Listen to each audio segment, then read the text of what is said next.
Por 100.000 anos, a humanidade tem criado ferramentas para superar os limites do corpo humano e estendeu o controle sobre todo o mundo natural.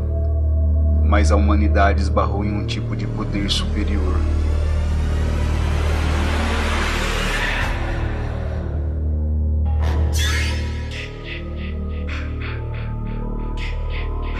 Entre 1760 e 1860, a evolução da ciência desencadeou uma série de novas tecnologias que transformaram a vida do homem e da sociedade de uma forma geral para sempre. Com uma forte burguesia, a Inglaterra oferecia amplo cenário para o desenvolvimento de um tipo de revolução industrial. O trabalho artesanal foi substituído pelo uso das máquinas. A utilização do carvão como meio de fonte de energia desenvolveu simultaneamente a máquina a vapor e a locomotiva, dando um novo panorama aos meios de produção e locomoção. As máquinas proporcionaram uma produtividade extremamente dinâmica, tornando as indústrias uma alternativa humana atraente e promissora. Foi neste momento que milhares de pessoas deixaram o campo para buscar melhores oportunidades nas cidades. A partir deste crescimento populacional, os centros urbanos foram modificados drasticamente. As cidades não conseguiam absorver o fluxo de pessoas de forma organizada, fazendo surgir regiões marginalizadas, composta por trabalhadores pobres. Com isso, o sistema capitalista desenvolveu-se paralelamente, dando força a uma pequena elite exploradora. Muitos dos empresários ambicionavam lucrar mais, explorando os trabalhadores, dentre eles mulheres e crianças, que eram forçados a trabalhar com excesso de carga e tempo, em troca de baixíssimos salários. We were paid $2 a week, and the working hours of all the girls extended from 5 o'clock in the morning till 7 in the evening, with 1.5 hour for breakfast and for dinner. O trabalhador, em razão deste processo de industrialização, perdeu o conhecimento de toda a técnica de fabricação, passando a executar apenas uma etapa da produção. Este foi o início da dependência humana à sua própria evolução. Esta foi a aurora das máquinas.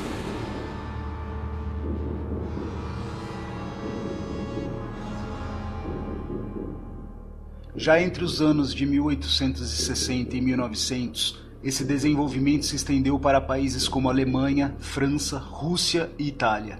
Na verdade, a segunda revolução industrial foi um aprimoramento e aperfeiçoamento das técnicas da revolução industrial, onde se envolveu uma série de desenvolvimentos dentro da indústria química, elétrica, petrolífera, metalúrgica e siderúrgica. Foi nesse período que se introduziu o uso do motor à explosão, navios de aços movidos a vapor, o desenvolvimento do avião, a produção em massa de bens de consumo, o enlatamento de comidas, refrigeração mecânica, o emprego da energia elétrica, os corantes sintéticos e a invenção do telégrafo. Todos esses recursos estipularam a exploração de novos mercados e a necessidade da aceleração do ritmo industrial. Foi nesse período que personalidades como Nikola Tesla, Thomas Edison e George Westinghouse surgiram, e com eles, muitos cientistas começaram a se empenhar em elaborações de teorias e máquinas capazes de reduzir os custos e o tempo de fabricação de produtos que pudessem ser consumidos em escala cada vez maiores. Por meio dessas inovações, as indústrias puderam alcançar lucros cada vez maiores e dinamizar o processo que se dava entre a obtenção da matéria-prima e a vendagem do produto ao consumidor final. O ser humano passou a consumir como nunca visto até então. Desta forma, o capitalismo rompia novas fronteiras e incidia diretamente na aceleração da economia mundial. Este período terminou durante a Segunda Grande Guerra.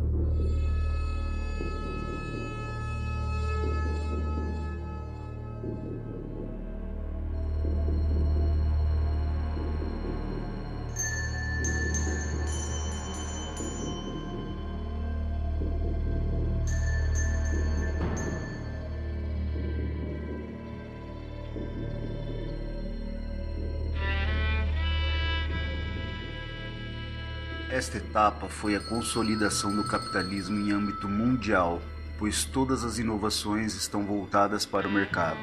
Muitas invenções e descobertas no campo da ciência e tecnologias ocorreram da década de 50 até os dias de hoje, com a descoberta da possibilidade da utilização da energia nuclear do átomo, o descobrimento da robótica empregada na linha de montagem automotiva, Os computadores e a internet deram um dinamismo jamais visto às produções industriais, sendo responsável pela total integração entre a ciência, a tecnologia e a produção em todos os setores. Quando uma inovação é realizada, analisa-se as formas de tornar aquilo útil às pessoas, assim como, por trás dos panos, qual a finalidade bélico-militar poderá ser destinada a esta inovação.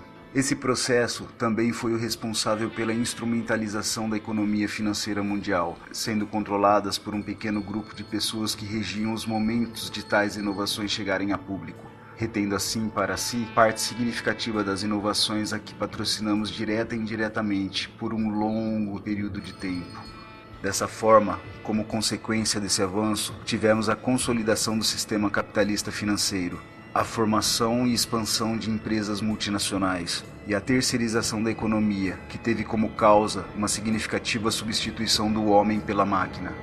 Dessa forma, somente os setores que envolvem-se com o comércio, prestação de serviços, administrações públicas, educação, saúde, entre outros do ramo, podem oferecer a maior parte dos empregos. Propositalmente, esses setores em geral disponibilizam benefícios salariais menores e dificultam a capacidade de organização dos trabalhadores. A tecnologia não transformou somente as indústrias e os meios de produção, mas também o próprio espaço geográfico e as relações humanas, e é, sem dúvida, o grande motor da chamada globalização na atualidade.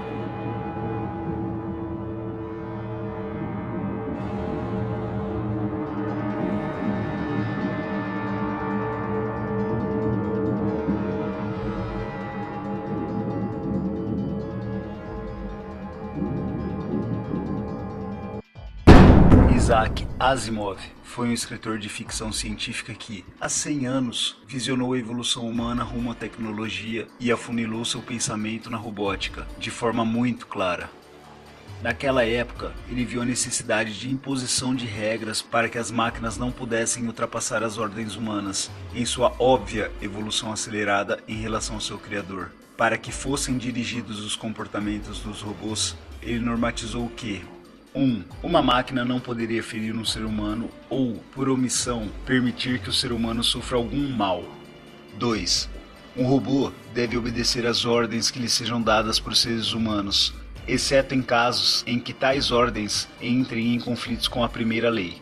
3. Um robô deve proteger a própria existência desde que tal proteção não entre em conflito com a primeira e ou a segunda lei. Essas são regras que aparentam certa elegância, na minha opinião, onde o autor cria um cenário e uma situação para melhores situações fictícias. No entanto, há uma disparidade entre o enunciado das leis e a veracidade por trás do mito criador-criatura, cientista-robô, Deus-homem. Uma máquina não poderia ferir um ser humano ou, por omissão, permitir que um ser humano sofra algum mal.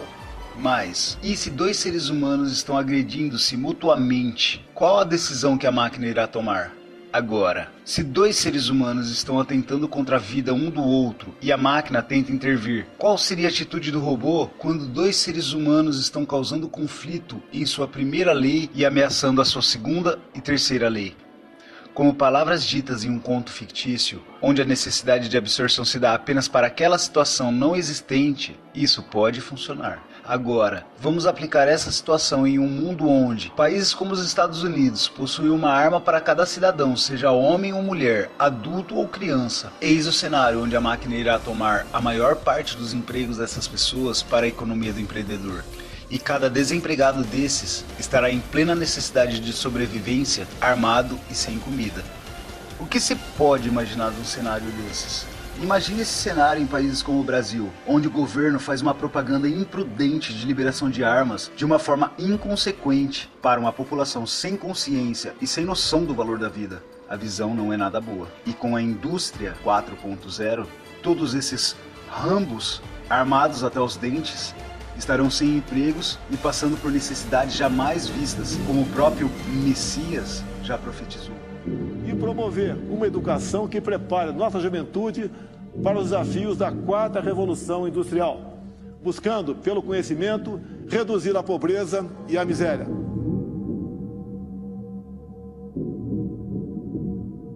Então o questionamento da atual situação é simples. O que se pode esperar de um cenário destes?